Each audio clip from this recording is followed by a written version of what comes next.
You're listening to Managing Leadership Anxiety, Yours and Theirs, a podcast offered in partnership with Missio Alliance.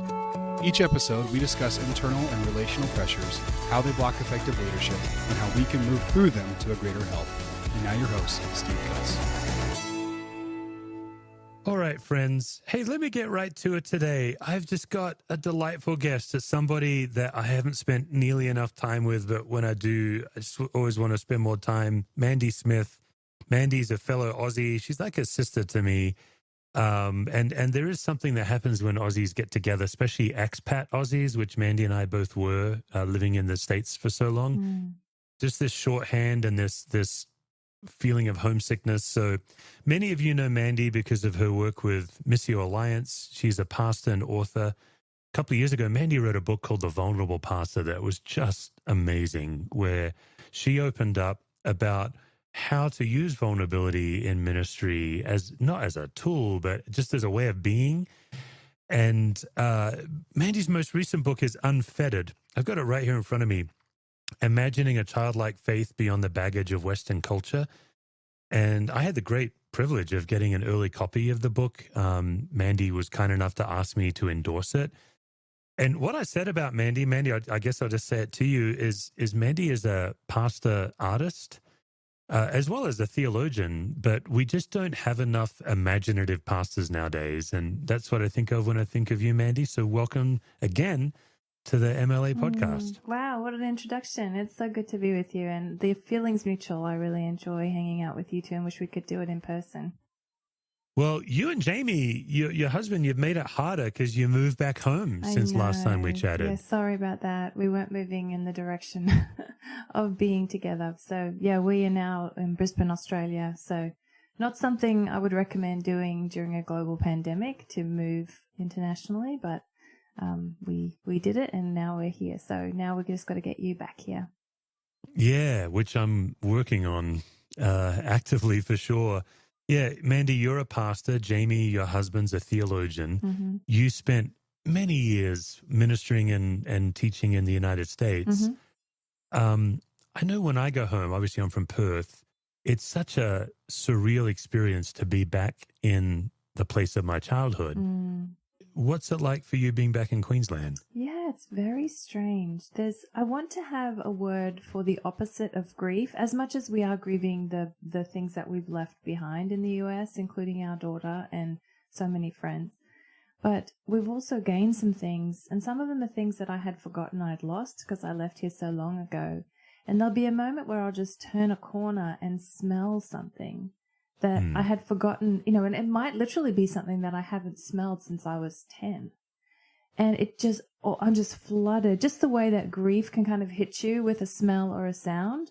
Whatever this is like a getting something back suddenly that just takes you off guard as well. So I'm doing the grieving and the whatever the opposite of grieving is at the same time.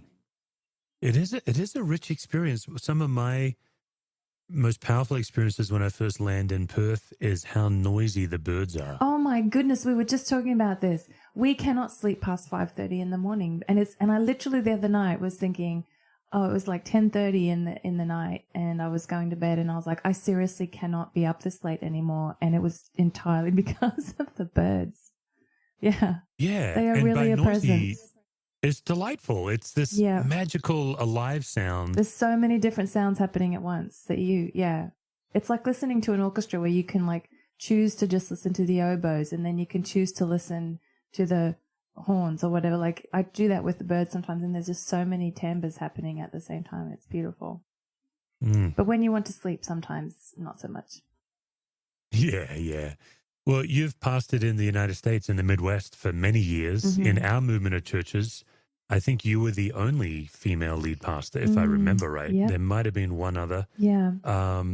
You're now pastoring in the Uniting Churches in Australia, a whole different movement. Yes. Tell us the difference. Like, what are you noticing that you like and what are you missing about American It's interesting. church? Yeah. So the Uniting Church is a denomination that I don't think ever wanted to be a denomination, but it formed in the 70s as 3 different denominations merged, which is a beautiful story to think about: Methodist, Congregationalist, and Presbyterian churches in Australia choosing to become one.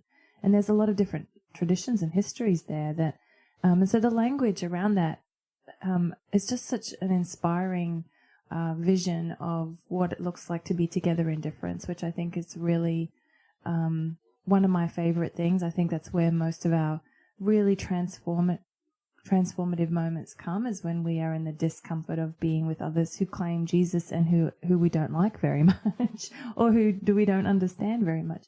And I think that's the place where there's a similarity. The Churches of Christ, Christian churches that I grew up in and that I ministered in the US, originally started as a unity movement too. I don't know if they always remember that, but that was the goal. And again, they didn't really want to be a denomination either.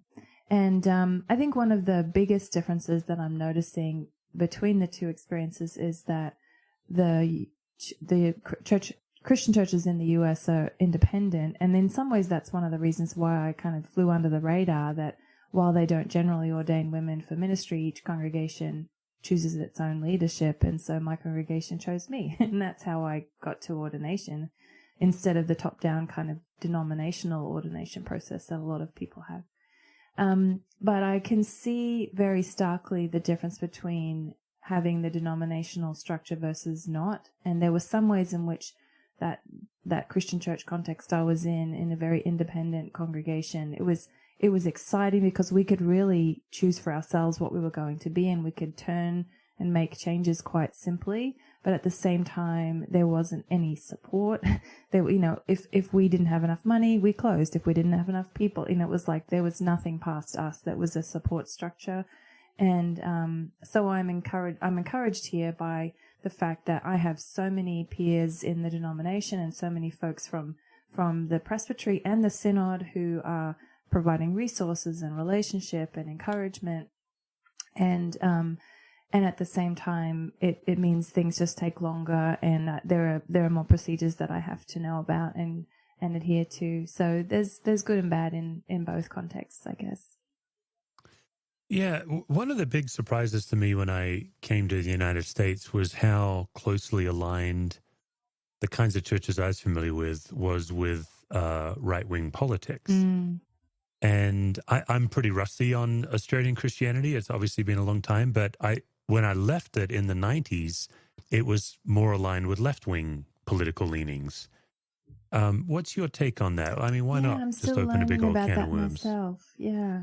I do think that Australians in general just don't define themselves by their politics as much as Americans do. It's not they care about it and they listen to the news and they have strong opinions, but it's not at the top. If they were going to list all the ways they define themselves as individuals or as a church, that would come somewhere further down the list than it does for Americans. And so I find that actually really refreshing. Because, and I think too, in some ways, there's a sense of it's a luxury when you're a smaller country or when your church is small. We don't have the luxury to divide over all the things. If the churches that I grew up in here in Queensland were dividing over whether or not we speak in tongues and whether or not we ordain women and all the things that people usually divide over, then we'd have a congregation here of 3 people and a congregation there of 4 people. And, so it's just, in a way, I think sometimes a sign of privilege and wealth and power that we have the luxury to be separated over all the different things that we separate over in the US. That's a fascinating way of saying it. There's a pastor in Texas named Luke Norsworthy, and he's saying, all these people leaving my church over their political affiliation, I wonder when they're going to leave their political affiliation for the church. Mm. And that does seem to be one of the challenges of American church leadership right now.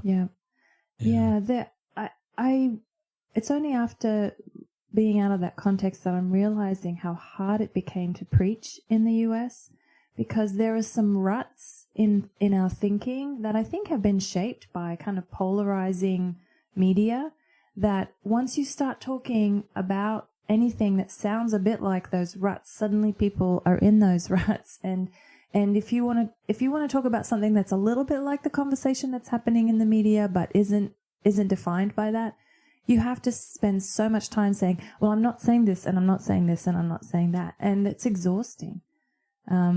So yeah, I do think that there's some serious spiritual warfare happening in American culture right now. And I pray for church leaders and Christians to navigate that faithfully and to find something that is beyond their allegiance to those worldly powers. Yeah. Let's dive into your book, Unfettered. As I said in the intro, I got to read it early. And as I was reading it, Mandy, I just thought there's really no one else that could have written this book. Like, this really is you. And I want to tackle a couple of things. I love how you talk about childlikeness versus childishness. Mm-hmm. And then the way you flip it and talk about adult likeness versus adultishness. I thought that was really something. So maybe you could start by kicking around childlike faith versus childish faith, and let's see where that goes. Yeah, so that's a distinction that we often make, and I think even Scripture makes that decision, that the distinction that Paul said. He talks about putting away childish things, and so I like to think of it in terms of how you see the prophets often respond when God comes to them and says, I have a calling for you. And they say, oh, no. And Jeremiah literally says, I'm just a child. Don't ask me to do these things. And so I think it's really good for us to acknowledge that I would say childlikeness is being unafraid of our powerlessness, and childishness is being afraid of our power. And so we see with those stories of the prophets, there's a way in which they want to be in the safe place of not having any responsibility, not having any agency. And so I usually put it in terms of to step into childlikeness, we have to set aside our adultishness, which is our desire to always be in power, which is, our fear of powerlessness. And from that place, we then come to a place of being called to say something, to do something, to respond, which requires us to set aside our childishness, the fear of powerfulness, to embrace adult-likeness, which is being unafraid of our power. And so I think ultimately we are called to be childlike and adult-like, which is unafraid of the ways that we are powerless, acknowledging God's power, and unafraid of the ways that we do have power and agency, that God does call us, as limited as it might be, that God does say you have agency, you have a voice. And so I think that's a beautiful vision to live towards, to both embrace and be unashamed of the ways we are not God, but also to be willing to join God in his mission in the world. Yeah, that's one of the things I really appreciated, the way you fleshed out the childlike faith, let the little children come to me, and so often stereotypically people talk about that being like a simple faith, but you really do talk about it through the lens of control, that a child in the Roman Empire really had no power and no control. Is that the key of transformation, is the lens of control? I think that's a big part of it. And it is surprising to me when I started exploring this, how little has been written about it, even though Jesus says, you cannot enter the kingdom of heaven unless you become like a child. Like, that's really clear. And there was one serious theological book that I could find that had actually explored that. Some other folks like C.S. Lewis and George MacDonald and G.K. Chesterton, who are, kind of great imaginers, had explored some of it. But as far as theologians, there was only one who had actually explored it. And I think you're right that we often just assume it's like whimsy and wonder and jumping in puddles, which are wonderful things, but we also have to pay the bills, So I do think that it's a really good opportunity for us to acknowledge that we are in a culture that defines human beings in a very limited way, and that actually does damage to our very cells because it carves off emotion, it carves off bodily experience and instinct and relational social stuff, and basically defines us as thinking beings and functioning beings, producing beings. And, this is growing out of the story of Descartes and I think therefore I am. And, this way of defining ourselves as thinkers, brains on legs.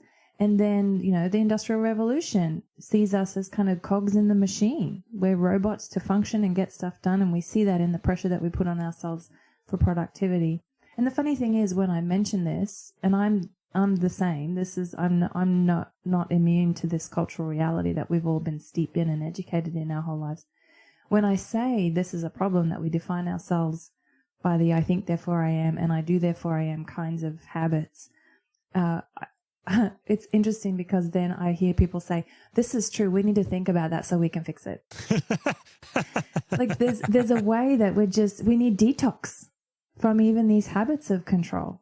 And the helpful, encouraging, wonderful thing is that we used to be good at this when we were children. Even in a troubled childhood, there were ways that we were unashamed and unsurprised that we couldn't control everything.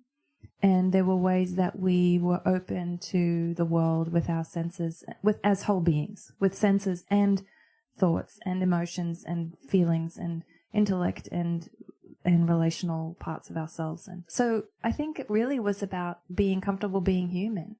That's really what I think children teach us, and that we knew when we were children and that we can return to again.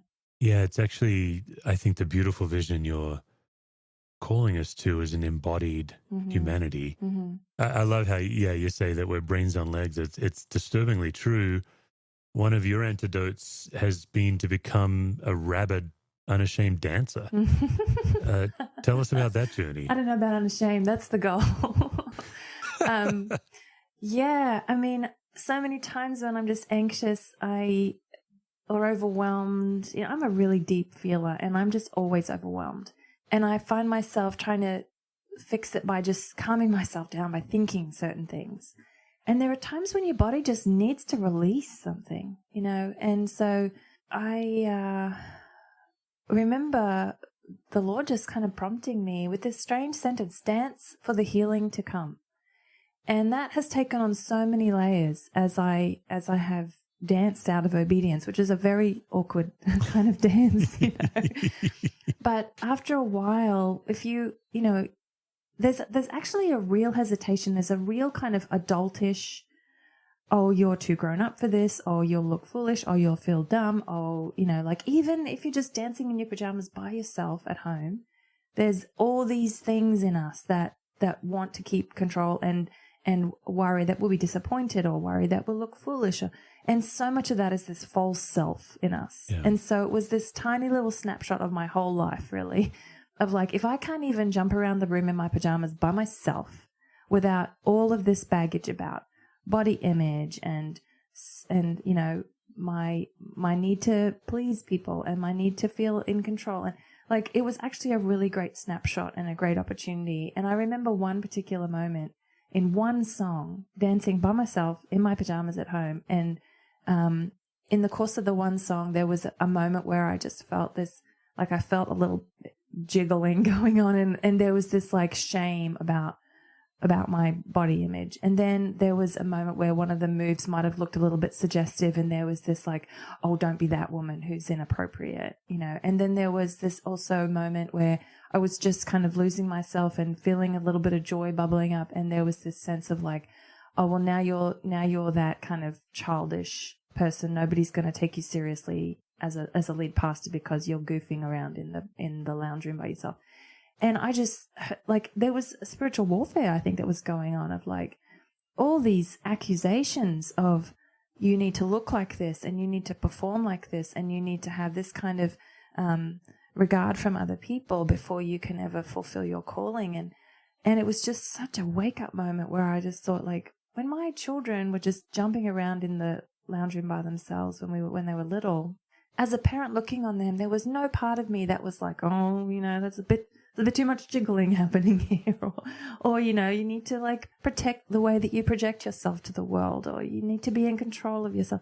And I don't think I was healed in that moment, but I was really aware of some places that God wanted to be doing some healing work in me. And so I think actually, even as I'm talking about this, I probably need to be doing some more dancing this week too. Yeah, I think you probably do need to, Mandy, because I think as I'm listening to you as a man, listening to a woman talking about self-consciousness and body image and things like that, my immediate reaction is to agree with all the self-consciousness and dismiss all the body image. So I think I'm challenged listening to you to take seriously that we all have all of these same inhibitions. Mm-hmm. And what would it look like to be inhibited instead of inhibited? Like to be fully inhibited. It's really something. And I think this is what you're digging out with. I love the way you have taken the word adult and turned it into a negative, like the adultish. Like if childish means something bad, then surely adultish isn't good either. Yeah, it's a false way. Yeah. What is that? It's earnestness. It's over responsibility. I use some caricatures that come from the book The Little Prince. And it was only after I wrote my book that I realized I was using some books that are usually seen as children's books to illustrate my points. And in The Little Prince, there are these 5 or 6 different caricatures of different men on little planets. And they're the only person on their whole planet, and they're each very important. And one of them is thinks he's very rich because he can count all the stars and put the number on a piece of paper and put it in a drawer. And there's one man who's a geographer who's too important to actually go and study any of the places, but he writes very big books about all the places around the world. And they're all caricatures that we can relate to, where it's usually related to control and a weight of responsibility, which actually makes me really sad for us that we all feel this sense of, there's something we're supposed to be doing with these lives, with the resources and gifts that we have. And if there is no God, then it's all up to us. And if there is a God, then it's our part to partner with that God and bring what we have to what he's already doing in the world. And I think we often ping pong between it's all up to me and it's all up to God. It feels very spiritual to say it's all up to God, but then we have to get out of bed and do something in the day.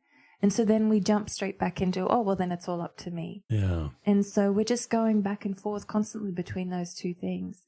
But that's why in the book I talk about this habit we have, myself included, of respond. That like there's a question, respond. There's a problem, respond.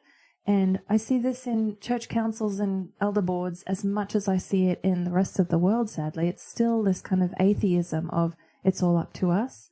And we do have a place of response. There is something that God is calling us to do because he wants to partner with us in this work.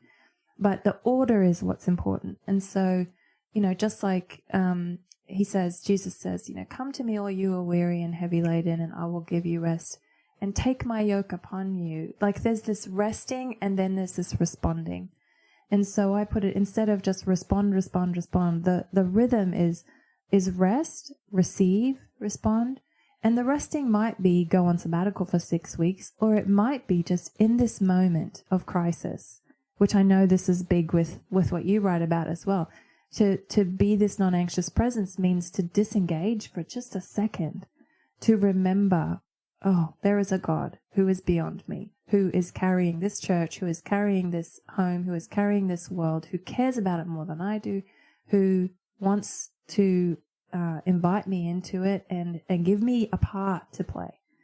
And so when we rest in him, it's not just, it includes taking time off in the usual sense of rest, but it could just be a prayer. It could just be a moment or a breath.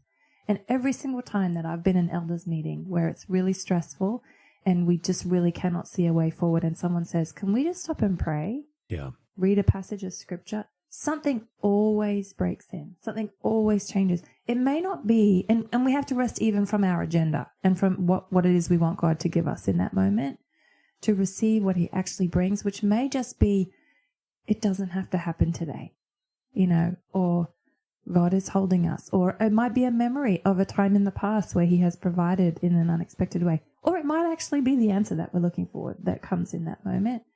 And then we have a response out of what we've actually received from God in that place.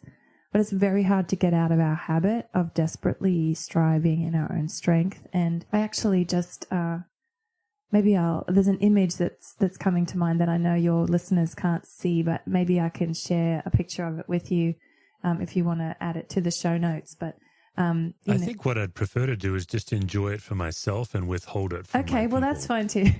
Yeah, let's do that. So it's an image that I drew last Sunday for my church because we were reading the passage from Psalm 1 about the tree that is planted by a river, and it's an image that's throughout all of Scripture. We have it in the Garden of Eden, we have it in Jeremiah, we have it in the Psalms, we have it in the garden or in the city at the end in Revelation, of this tree that is planted and drawing from the river, and whose leaves are always green and whose fruit it bears. By the time we get to Revelation, it's bearing all different kinds of fruit all year round for the healing of the nations. Like there's this beautiful thing that is drawing from the river of God.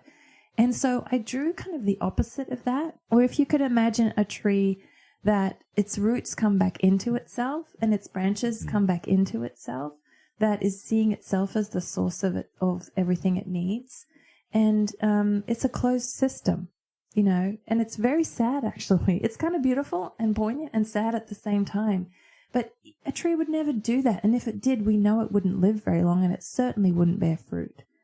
And so it's the risk of reaching outside of ourselves, of setting down those roots and seeking something beyond ourselves, of setting out those branches, reaching out beyond ourselves, that the risk of that reaching out is also what allows us to be flourishing, to be bearing fruit, and to be even, sending seeds out into the world, making shade for other creatures, making branches for other nests to be built. And so I think if we're honest, there's a kind of functional atheism at work in us that is, I will look to myself for everything that I need. Even for this thing that God has called me to, we still sometimes do.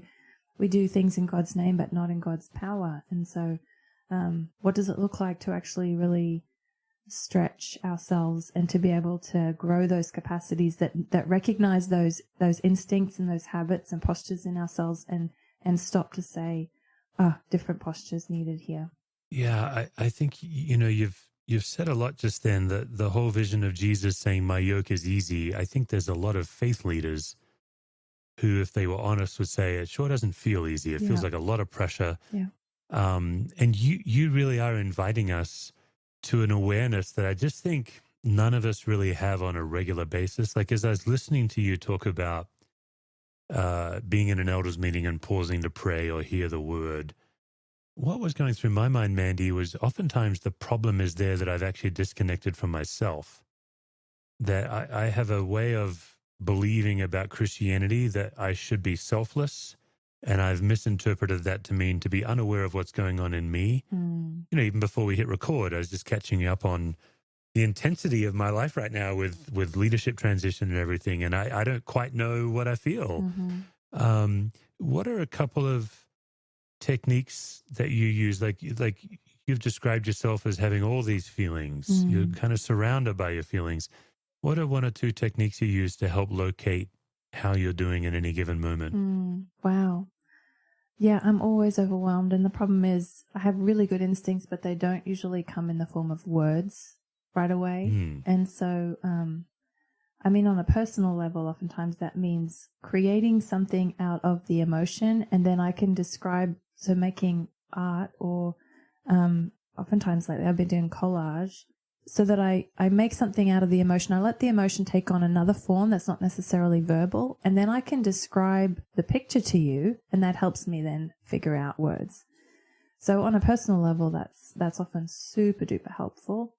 I think on a foundational level, and this is where the Vulnerable Pastor book came from too, is trusting, and maybe this is because I'm a 9 on the Enneagram, like trusting that all things are one, actually. We can't see how they are one. But all things are one. And actually, I think even deeper than that, it's come from the wrestling that I had to do over feeling called to ministry as a woman in a context that doesn't ordain women. Having to trust, like at the moment, it seems like the God in my heart, the God in my congregation or my denomination, the God in the Bible, the God in the world, they're all different gods right now, But to choose to say, I have to believe that if it is God who is calling me to ministry, that he is also the God of the church, and he is the God of opening doors, and he can provide an opportunity for me even if I can't see it right now, and he can even provide a way for me to understand how scripture is at peace with what I'm sensing from him right now. And so I think, to come back to your question, we often feel like we have to be ashamed of our emotions, or that we have to override them. And I do think somebody like me has to sometimes remember, yes, emotions are important and we have to listen to them, but they are not the whole story. But at the same time, they are part of the story and they do need a hearing. And there is often truth in emotion. So even if it can't be expressed in a logical statement yet, there's something that we need to listen to in that emotion, trusting that it might actually be the breakthrough. It might actually bring something to the surface that after we figured out what on earth was going on, it's the moment of breakthrough. Something isn't working if we're having a really strong negative emotion right now. And there may be something really powerful and sacred that will bring something to the surface, even if it's going to be messy while we try to figure that out. So being present to those things and being present to one another and trusting that right now, even if we can't understand how all these things come together, that they are all a part of the truth of reality that is God, and that we are a part of as well. Yeah, it's a lesson I think I'm slowly learning, is just to take seriously my emotions. Like, I tend to be pretty driven, getting in the do. The brain on the stick is definitely, or the activity on the legs is me. And it's interesting. I love how you said there's always truth in our emotions, because anytime I'm disconnected from myself, I'm not a safe person. Like, at the end of the day, I'm reactive. I'm certainly disconnected from God. What's been surprising to me is, if I want to connect to God, sometimes I have to first connect to myself. And that seems counterintuitive to a Christian leader, I think. Well, that's really, I think that's hitting the nail on the head for some things right now for this moment, because we have heard so much, like you say, that to seek God is a selfless move. Yeah. But so that means we then end up looking for God outside of ourselves, which is a part of the call.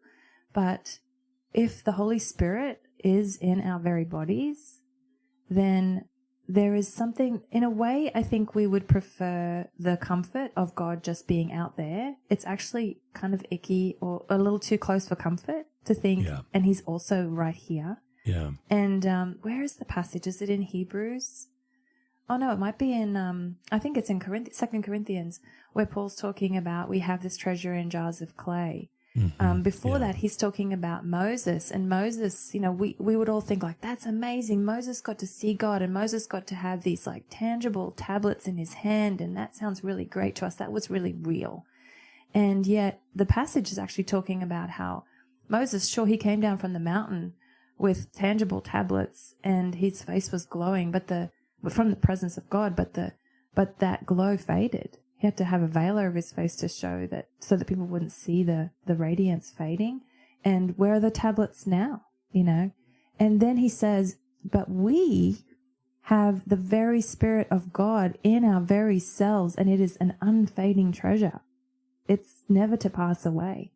And in a way, that's beautiful to think that the very presence of God is not this mountaintop moment that one guy got to have thousands of years ago, but this experience of the very living, breathing creator of all existence wanting to be in our very bodies. That I think we are his happy place, like to just be in us in that way. And yet, as much as that sounds wonderful, at the same time, it's incredibly intimate, and it's incredibly risky and vulnerable to think, ooh, in this ordinary life, in this messy heart, in this broken spirit, really, you want to be there? But that's the story of Jesus, that God stepped into human form and walked around among us, and that Jesus said, you will do more than I can do because you will have the Spirit. And that is not to say that every emotion that we have is directly God's will or God saying something, but I do think that part of our healing and wholeness will come from understanding that Spirit in us is engaging with our instincts, with our bodies, with our sensory experience, with our emotions, with our relational desire to engage with others, with our intellect. And whatever it means to be human is a place where God wants to dwell.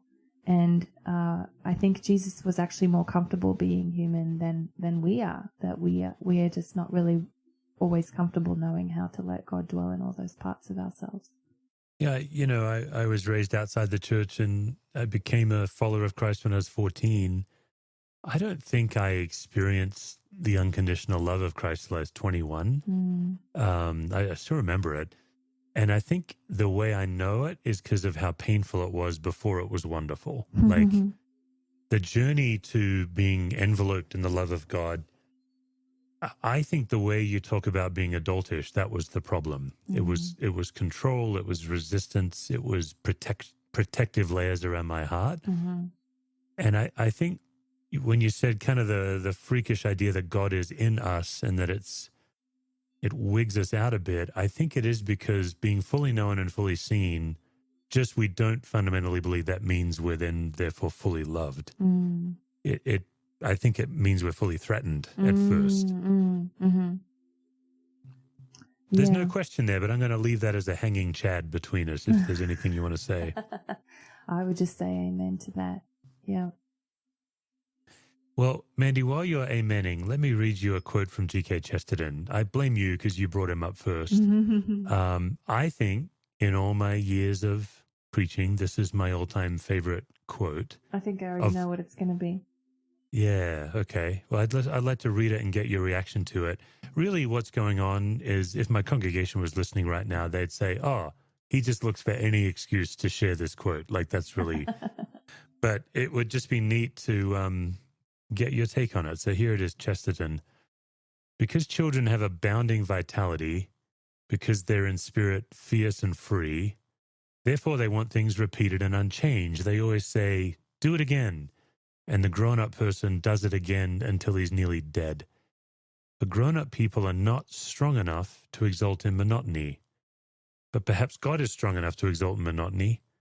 It's possible that God says every morning, do it again to the sun, and every evening, do it again to the moon. It may not be automatic necessity that makes all daisies alike. It may be that God makes every daisy separately and never gets tired of making them. It may be that he has the eternal appetite of infancy. For we have sinned and grown old, and our Father is younger than we. Amazing. Okay. Yeah. I mean, what else can you say? I think I was really helpful. It was really helpful to find that quote again in some of the journey that I write about in my book, because I had sensed, the story begins with going on a sabbatical and saying, well, what am I supposed to do with myself for 8 weeks? My family's still doing their work and school, and I felt like God say, you can be like a child, and you can eat what you want, and you can go where you like, and you can wear your favorite clothes, and you can sleep when you need to sleep, and dance when you need to dance, and cry when you need to cry. And I was like, that sounds great for 8 weeks. But what I think I thought the invitation was a very strange sentence. In the beginning, I thought the invitation was that God was saying, I'll run the world and the church for you for a little while. You go off and have fun. See you when you get back, What was so remarkable to me was to find God already there at play in his creation. And the more that I stepped into it, the more that I saw he was delighting in his creation constantly and inviting us to join him in that. And yes, we need to get back to doing stuff and being productive and everything, but we come back with a different imagination. Like my eyes are different eyes, and my heart is a different heart when I have when I have seen from God's perspective. And I think this is what Jesus says when he says, consider the lilies and consider the birds, which sounds kind of like a Hallmark sentiment, you know, sounds kind of cheesy. But he says, I think he's saying, like, the kingdom is already flourishing in so many ways in the world, and the birds are just joining with it, and the plants are just joining with it, and a hawk that's soaring overhead looking for a mouse to catch, it might be hungry, but it's not desperate. It's not striving. It's just looking. It's just feeling the current of wind under its wings and riding it and pursuing and trusting there will be what it needs today. And it doesn't care about all the stuff we're reading in the headlines, and it doesn't know about all of the things that seem so important in my life. And while it feels like the opposite of what I need to do when there's something really important that's pressing and some sermon that needs to be written or some decision that needs to be made, what my spirit most needs is to be in that place with that bird for a little while. And when I come back to the world, I just have a different perspective, which is interesting because differentiation is kind of built into our spiritual walk, you know, that God brings us into himself and gives us his vision of things and sends us back into contexts to bring that vision. And so, yeah, I was so grateful to find other people like Thomas Merton who were saying similar kinds of things. So can I play quote ping pong with you? Oh, yeah. I'm a fan of that. This is my, I would love to get G.K. Chesterton and Thomas Merton in a room and have them talk about these things together. And he says, this is something, I think the pace of this even is like a poem that just slows my heart into this place. Like I cannot read this without actually it drawing me into the beauty of the words in themselves, draw me into that space. So he says, what is serious to men is often very trivial in the sight of God. What in God might appear to us as play is perhaps what he himself takes most seriously. At any rate, the Lord plays and diverts himself in the garden of his creation. And if we could let go of our own obsession with what we think is the meaning of it all, we might be able to hear his call and follow him in his mysterious cosmic dance. We do not have to go very far to catch echoes of that game and of that dancing. When we are alone on a starlit night, when by chance we see the migrating birds in autumn descending on a grove of junipers to rest and eat, when we see children in a moment when they are really children, when we know love in our own hearts, at such times the awakening, the turning inside out of all values, the newness, the emptiness, and the purity of vision that make themselves evident, provide a glimpse of the cosmic dance. For the world and time are the dance of the Lord in emptiness. The silence of the spheres is the music of a wedding feast. The more we persist in misunderstanding the phenomena of life, the more we analyze them out into strange finalities and complex purposes of our own, the more we involve ourselves in sadness, absurdity, and despair. But it does not matter much, because no despair of ours can alter the reality of things, or stain the joy of the cosmic dance which is always there. Indeed, we are in the midst of it, and it is in the midst of us, for it beats in our very blood, whether we want it to or not. Yet the fact remains that we are invited to forget ourselves on purpose, cast our awful solemnity to the winds, and join in the general dance.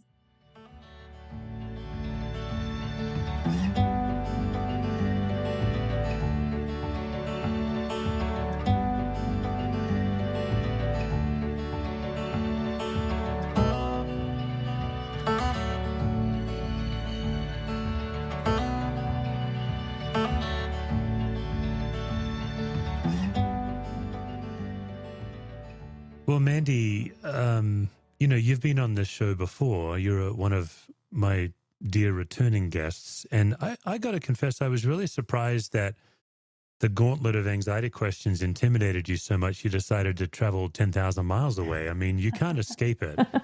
So, well, the first question is something about like, what kind of leadership situations make you anxious? And my first thought was like, this gauntlet right now. That's my goal. Having to answer questions quickly on the spot is kind of usually the thing that brings anxiety for me. So go far away. I'm going to up the pressure a little because Chris really just sends those questions ahead of time as kind of a false sense of security. I usually just riff on the fly. Okay. Yeah. So let's start with this one, Mandy. I'm exploring right now the gap between what we believe about God and what we experience from God. In a lot of ways, your book is all about that. Mm-hmm. For me, one of the keenest gaps was the love of God. I believed in it. I proclaimed it. I didn't experience it for a long time. What would be a gap for you that you grapple with, something you believe about God that you struggle to encounter? Absolutely. I think that God's grace really is enough, as he said to Paul. As I was reading that passage one time, I felt like the thorn in my flesh is my own personality, my messiness and my, I guess it's kind of a deep thinking, feeling everything that over time can be a great wealth because it allows me to bring together ideas and have new insights, but it takes a really long time and a lot of crying and a lot of journaling and a lot of talking before I get to that place. And in the meantime, I'm trying to lead something. And that can be really confusing for people, I think. And I think I've read, I'm an INFJ on the Myers-Briggs, and I think there's like 2% of the population who are INFJs. It's the least common. And I feel that. Like, I just feel strange a lot of the time. And so people have told me I'm a bit too much because I'm just not in a like loud talkative way, but in a like, you know, ask me how I am on certain days, and you suddenly just get a lot of emotion, you know, and so I think the thought that even in this personality, even in this what feels like a really messy life that doesn't like mess, like some people love mess. I don't love mess, but I feel like I'm in it all the time, and so to trust that God's grace is sufficient to do what he, it's hard to talk about, to do what he calls me to do, even though I would like it to be much less personal and much less messy, to trust that, that I guess he's doing something in me, even as he's doing something through me. And it's really uncomfortable. It's excruciating as an introvert, you know, to be in that process kind of publicly. And of course, you know, to be always trying to think about how to make sure that you're doing it in a healthy way that's not putting your junk on everybody else, but to just be honest about what's really happening in your life and what God's really doing, and trust that somehow, and I've seen it happen, but to trust that somehow God can bring about life, not just for me, but for the people that I am leading. It's a big stretch of my faith. Yeah. You know, Mandy, I do a lot of work with men and women on the inner critic, the story we tell ourselves and the voice in our head. And I've heard from almost every woman I work with the dual inner critic message: you're not enough, you're too much. Like both of them. Yeah. Does that bounce around in your head as well? Oh my goodness, yeah. Yeah. I sometimes imagine, you know, if you could just imagine like a gingerbread man type image, like a cookie cutter shape of a person as like the identity of who you actually are. And then imagine if you had a little gingerbread cookie unbaked on the countertop, and then you just had this like a square cookie cutter that you just press down into it. That some parts of that gingerbread person would be stuck outside and would be cut off, and other places there would be big gaps where there was no cookie inside the square, you know, where the shape of a little person was not filling the square. And this, you know, the square is this ideal of what a person should be or what a leader should be, that we feel both the pain of what's getting cut off, that's, you know, those emotions are not welcome. You're a leader. You're not supposed to be an emotional being. So cut that piece of you off. Or leaders are supposed to be very articulate and be able to answer questions quickly. And so there's a gap in you. You know, in my case, that's one that I feel very, very much is there's something missing in you as well that doesn't fill up this space.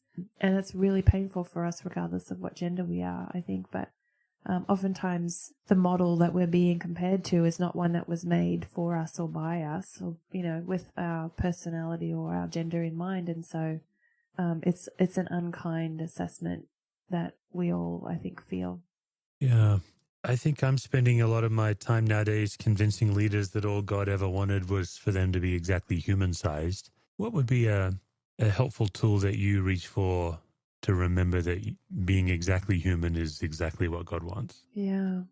I think it's really helpful to name what's going on. I often sense something really uncomfortable in leadership and in relationships that I feel like I just have to respond to or react to, and to instead have just that breath, that moment, which I think I had as a parent. I was better at this than I am as just a person and a leader, to just say, here's a dynamic that I see happening here.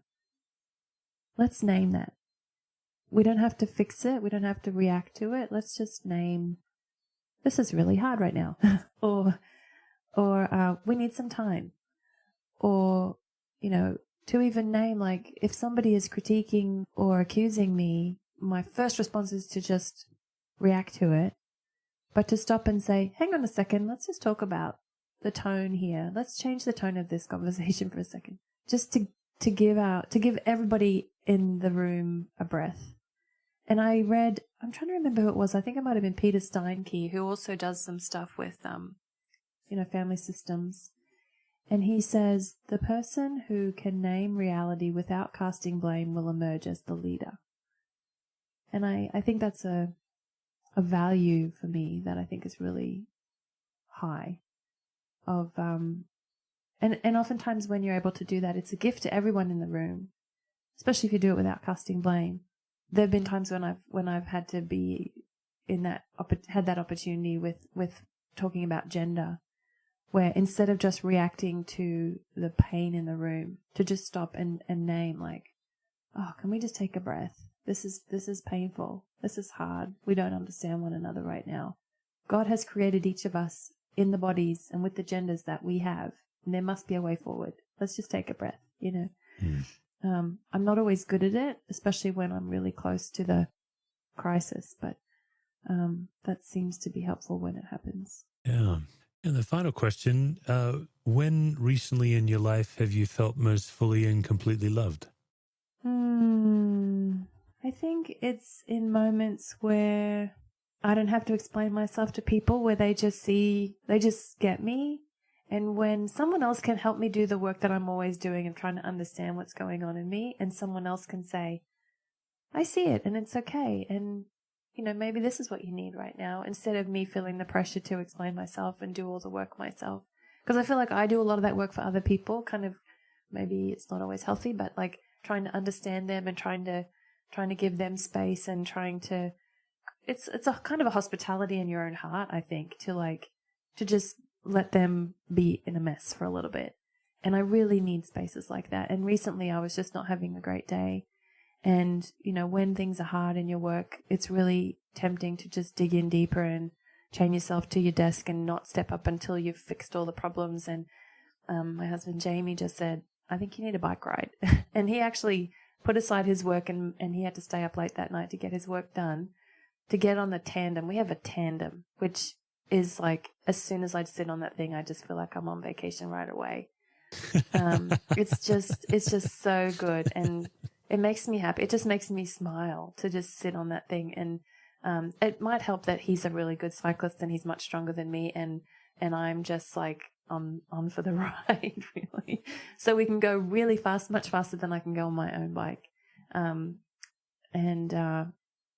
go much further than I could go on my own bike. So when someone just has space for where I am, even if it's messy and I can't explain it, and I have to trust that is a tiny glimpse of how God sees us and loves us too.